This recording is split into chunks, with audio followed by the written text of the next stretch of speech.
goboleedka galmudug iyo shacabkiisa oo si wanaagsan oo walatinimo leh noogu soo dhaweeyay culeyskan faraha badan 3 jeer ay qaadeen haday tahay dhaqaale iyo martigelinba aad iyo aad yaan runtii kaga mahadcelinaynaa waxaan u mahadcelinayaa madaxweynayaasha dowlad goboleedyada oo iyagoo hawlo badan degmooyinkooda iyo deegaanadooda iyo goboladooda runtii ku dhex jiray 7 casho halkan u fadhiyay inay helaan xal masiirka Soomaaliya iyo mustaqbalka Soomaaliya aad iyo aad yaan runtii kaga mahadcelinayaa waqtigeena qaaliga ah iyo juhdiga aad geliseen inaan gaarno maanta heshiis aan oran karno ummadda Soomaaliyeed inay ku guuleysan doonaan insha Allah haddii Ilaahay yiraahdo waxaan u mahadcelinayaa shacabweynaha Soomaaliyeed meel kasta ay joogaan taageerada iyo soo dhaweynta ay u soo dhaweeyeen xaqiiqatan shirkii wixii ka soo baxay iyo intaan fadhinayba gubaabaday nagu hayeen oo ahayd jooga intii aad ka gaartaan heshiis ummadda Soomaaliyeed dibkay uga bixi karto ummadda Soomaaliyeed meel kasta ay joogaan waa u mahadcelinayaa taageeradaas waxaa runtii farxad noo ah sharaf weyn noo ah inaan maanta ku soo gabagabeynayno shirkii saddexaad ee Dhuusamareeb oo aan u fadhinay muddo 7 casho ah sida madaxdii iga horeysay ay sheegeen aan u soo jeednay saacado aad u fara badan oo aan kula farrugnay oo aan runtii meel walba ka fiirinay aan isku diidnay wax alla wixii aan isku ogolaan karnana aan isku ogolaanay runtii waxay ahayd wax sahlan ma ahayn waxaan isu jirnay dhulka iyo cirka iyo xaqiiqatan iyagu waxay taagnaayeen inay wax soo xulaan oo waliba numberkii 51 ahaa oo 2016 inay hoos uga dhacaan ay gaarsiiyaan 21 iyo wax ka hooseeya qaarkoodna ay yiraahdeen maxaan madaxweynaha u ahay haddaan dadka soo xuleynba oo waliba qaar ka sii dareen yiraahdeen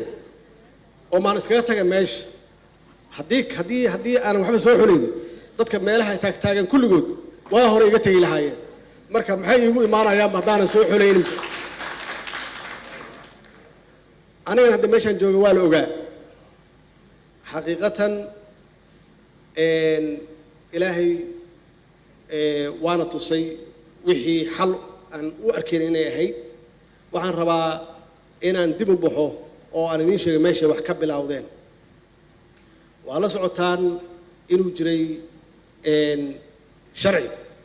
oo baarlamaanku uu ansixiyay oo la isku raacay oo muddo soo socday markii hawshii dhamaatay oo aan lahayn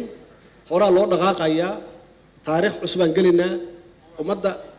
caalamku waxay arkayaan Soomaaliya in cageeda isku taagtay waxay yiraahdeen waa ka biyadiin ma doonayno waa inaan ku noqonnaa tii 2016 inaan ku noqonno waxay noqotay marka inaan halkaas ka raadino bacdama meelaha lagu qabanayo doorashooyinka ay iyagu joogaan waliba intaas kaliya ma ahayn iyagoo dhan ay ka wada sinaayeen ama ay ka wada siman yihiin fikirkaas ah in lagu noqdo 2016 si aan marka u bilowno wada hadal waxaana soo galay cudurkii coronavirus kaana soo galay waxaan isla soo galnay qadka zoomka ama internetka ama video conference yaan isla soo galnay annagoo doonayna inaan isla meel dhigno goobtii iyo waqtigii hawshaan looga hadli lahaa shirkaasi oo ahaa zoomka waxaan ku ballanay in aan si physical ah oo dhab ah aan isugu imaano ujeedada zoomkaasna sidaas uu ahaa anay ii xil saareen inaan keeno goobtii iyo waqtigii waxay la noqotay in aan magaalada Muqdisho aan ku asteeyo goobtii iyo xilligiiba markii hal casho ay ka harsan tahay yaa waxaan ogaaday in qaar ay diideen inay yimaadaan haddee waa isla gaarnay go'aankaas aniga inay siiyaan inaan keeno go'aankaas أسبوع يتهم برنا أي سوس عتي أو واحد له وسنجرين واحد عدي إن شركي أباقضي مرك شركي إنه دب ودعي وحان المرك دب بانو دجنا يجي قار وشوري وحيرهدين إن أنه يونايتد أو شنتنا سيده أنا جوهر معنا دولة الدح دولة الفدرال كا مركا أن دوس مرهب ون أن قبصنا دوس مرهب ون وحي هيد إني أمي ذوبان سيده جوهر معنا هاي دولة الفدرال كا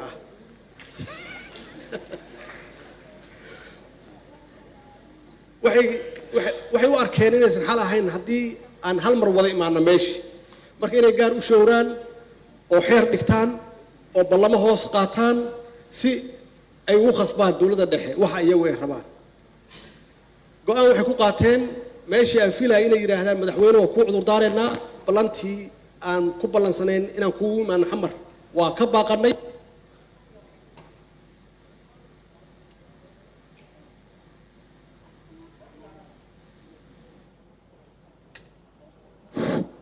fadhigaagaan kugu imaanaynaa waxay yidhaahdeen hadday dan kaa hayso election inaad gashaan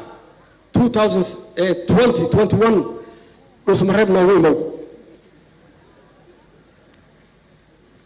danta waxay u kaliftay marka aniga keliya ma aha iyagu waxay u malayaan anigu keliyana waxay maqan yihiin dowladda federaalka laakiin mas-uuliyadda waa wada leenahay waayahan yidhi marka anaa idin imaanaya marka ha kala tegina dhuusamareeb tu saas yaan iskugu nimid inaan isqancinno oo aan wada hadalno oo aan wax meel wada dhiganno waxaan u yimid dad iyo xanaaqsanba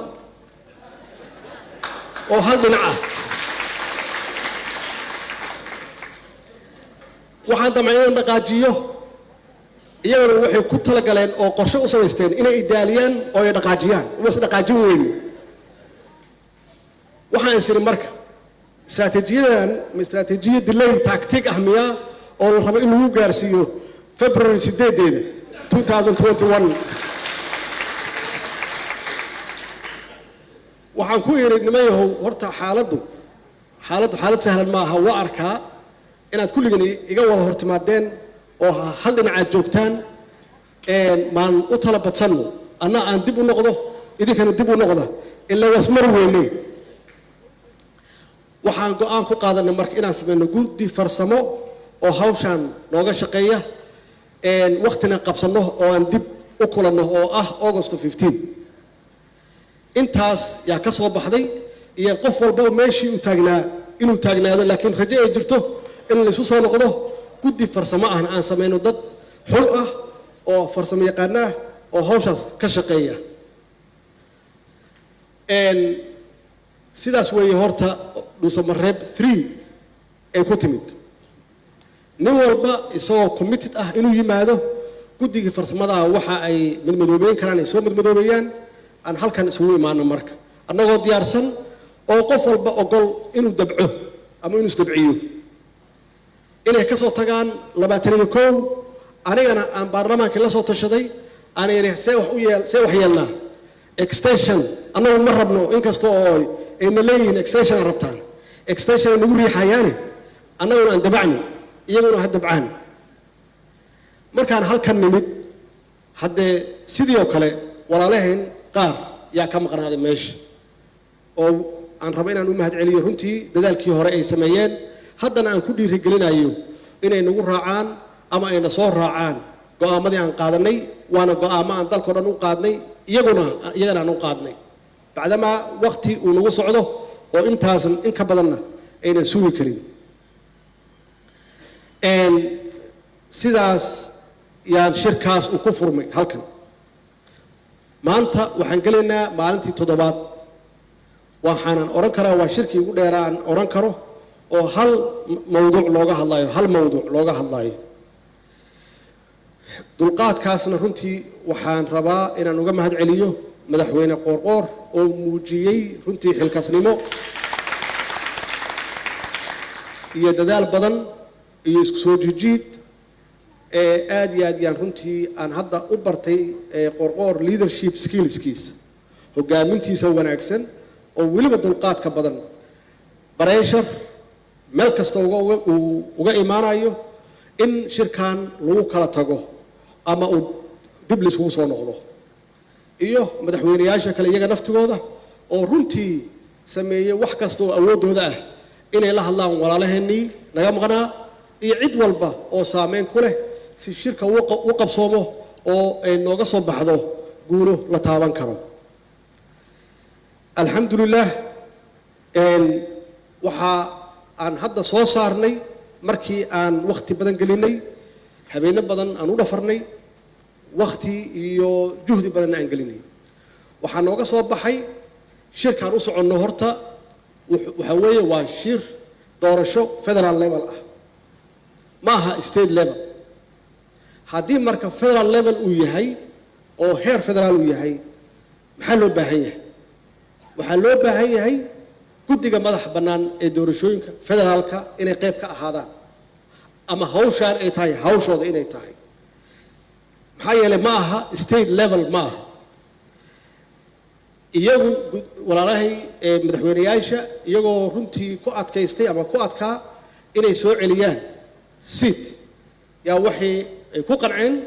in uu yahay doorashadan doorasho federaal ah oo loo baahan yahay in guddigaas madax bannaan uu hogaamiyo waana ku mahadsan yihiin inay la qaateen waxaa kaloo oo aan ka hadalnay si loo muujiyo maturity ama biseel siyaasadeed muddo dheer ka bacdi inaan gaarnay oo aan ka gudubno heerkii dadku ay isu xulufaysan jireen qabiilka iyo qabyaaladda inaan xoogaa aan u ekaano dad xadaarad leh oo ilbaxa ah sida adduunka ay heeb mabaadi' iyo axsaab oo qofka ka soo galaya kismaayo uusan u arag keliya kan kismaayo keliya inay isku xulufo yihiin kan boosaaso ka imaanaya inay isku xulufo noqdaan uu dhegta ku hayo yaa kaaga soo baxay qardho yaa kaaga soo baxay boosaaso yaa kaaga soo baxay gaalkacyo uusan keliya fiirin qabiilkiisa inta qof oo ku hareeraysan marka inaan ka gudubno qaabkii hore oo qaab casriyeysan oo nidaamsan oo adduunku fahmi karo annagana aan u muuqanno inaan bislaanay inaan gaarsiino oo axsaabta iyadana waa isla qaadanay waa ku mahadsan yihiin walaalahay waxaa kaloo muhiim ahaa inaan gaarsiino heer degaan aan gaarsiino oo aan hal meel keliya lagu kontroolin hal qofna uusan kontrooline degaanadoo dhan laga soo galo oo degaan walbaba ay bartaan doorashadu waxay tahay hal mid waa iga saxsanaayeen in alifaxmaali laga bilaabo iyadoon lagu boodin albaqaro la aadin marka tartiib step by step dadka in loo fahamsiiyo waxay doorasho tahay waxay axsaab tahay waxay dimuqraadiyad tahay iyadana waa isla qaadanay inaan baahino marka intaas yaan u arkay inay ahayd muhiim aan uga gudbayno marxaladdii hore oo runtii koobnayd oo ay ku dhex jirtay waxyaabo badan oo sumcaddeenna iyo sharafkeenna dad ahaan iyo dowlad ahaan wax noo dhimaayey oo ay ka mid ahayd musuqmaasuq wax yaroo kooban oo la musuqmaasuqi karo saameyn shisheeye in dad shisheeye ay odhan karaan dadkaani waa baahan yihiin waa poverty dhaqaale xumaa haysa waxbaad iibsan kartaa dad bini aadam yaad iibsan kartaa dadkaas shisheeye inaan u sheegno waxay aaday soomaaliya qaab laisku doorto mabaadii iyo axsaab aysan ahayn jeeb intee la eg yaad haysataa alxamdulilah taasna waxay ii noqotay wax iyagu ay igu convince gareeyeen in aan runtii dabco waana wax sax ah oo loo baahan yahay dhaqankeena siyaasadeed oo muddada dheer aad u xumaa in aan bedelno caalamkan aan u muujinno doorashadeennu ma aha yaa lacag haystee inaan ka dhigno yaa brogram fiican haysta yaa mabaadii haysta yaa wanaagsan inaan isku dooranno oo cid walbaba ama degaan walbaba ay raadiso qofkooda wanaagsan oo level xulka qaranka geli kara aysan keenin qofka intuu xoogaa meelaha wax ka soo helay wax iibsan kara marka runtii arrintaasi waxay ahayd arrin aan odhan karo inaan ka gaarnay tallaabo muuqda oo progress ah walaalaheen jubbaland iyo puntland waxaan leeyahay madashaan waxbaad ku leedihiin dad waxaad tihiin runtii wanaagsan idinka iyo dadka aad matashaan waa nagu fog tihiin waa ka xunnahay in aydan imaanin oo xaadir aydan halkan ku ahayn laakiin waxaan aaminsanahay inaad dib nooga soo qaybgeli doontaan aaraarta ama fikradaha aad qabtaanna aan u baahannahay iyo contributionkiina ma idinka maaranno waxaan u baahannahay awooddiinna dhinac walbaba hadday tahay maskax hadday tahay xigmad hadday tahay feker iyo wax walbaba waxaan idinka codsanaynaa ummadda soomaaliyeedna idinka codsanaysaa waxaan ku jirnaa xaalad soomaalida ay u bixisay kala guur sax ma aha kelmaddaas kala guur ma aha xaaladdan xaalad doorasho waay wax kala guuraya ma jiraan laakiin xaalad walba oo isbeddel la filayo dadku muudkooda iyo dhaqankooda waa isbeddelaan qaar walwal yaa gala qaar waa walbahaaraan qaarna waaba waashaanba marka annagoo miirkeenna qabna doorashadu waa wax wanaagsan oo loo baahan yahay in aan muujinno cabirkeenna inuu kor aaday aysan noqon wax lagu kala tegey ama lagu kala fogaaday ama lagu kala guuray muhiimadda aan u soconano waxay tahay danta guud ee ummadda iyo maslaxadda ummadda soomaaliyeed weeye waxaan ka shaqaynayno kama shaqaynayno inaan u danayno shakhsi uma danaynayno dowlad goboleed gaar ahna ma aha waa wax ummadda soomaaliyeed ka wada dhexeeya oo aan wada leenahay maslaxaddeedana aan wada leenahay ugu dambayn doorashadan waa doorasho aan oran karo waa doorasho isku dheeli tiran dhinac walbaba ma aha meeshii anigu aan rabay ma aha laakiin waxaa rabta haddaa weydo waxaa ka badin weydo inaad samaysid weeye haddii laba iga maqan tahay saddexdaanna aan ku diido hadda ma aqaan meeshaan wax geen karo marka saddexdaanna inaan hayno labada kaloo waalaheenna inaan raadinno ummadda soomaaliyeed isku soo dumno dad ka mideenno aan wadajirkooda ka shaqeenno marka waxaan leeyahay waa doorasho isku dheeli tiran oo ku timid isu tanaasul isu dulqaad wax isi siin iyo dabac badan iyadoo loo danaynayo ummadda soomaaliyeed iyo shacabka soomaaliyeed oo muddo dheer dhibaataysnaa muujinaysana wixii dhacay oo shalay dhacay inaan wax ka barannay oo aynan ogolayn in nala soo dhex galo oo hawsheenna annaga dhexdeenna aan xalisan karno ugu dambayntii shirkii dhuusamareeb 2 waxaa la ii keenay proposal la yidhi magaaladan waa magaalo runtii taariikhi ah oo qadiim ah magaceedana magac ka duwan magacyada soomaalida magaalooyinkooda inay tahay marka si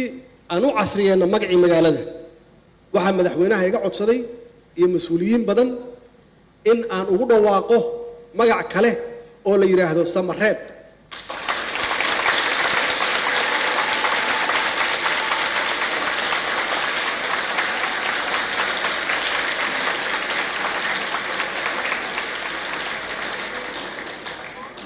mudane madaxweyne wax badan baa lagu soo caaramaalay dhuusamareeb hadda haddii aad noqoteen samareeb waa idin la qaatay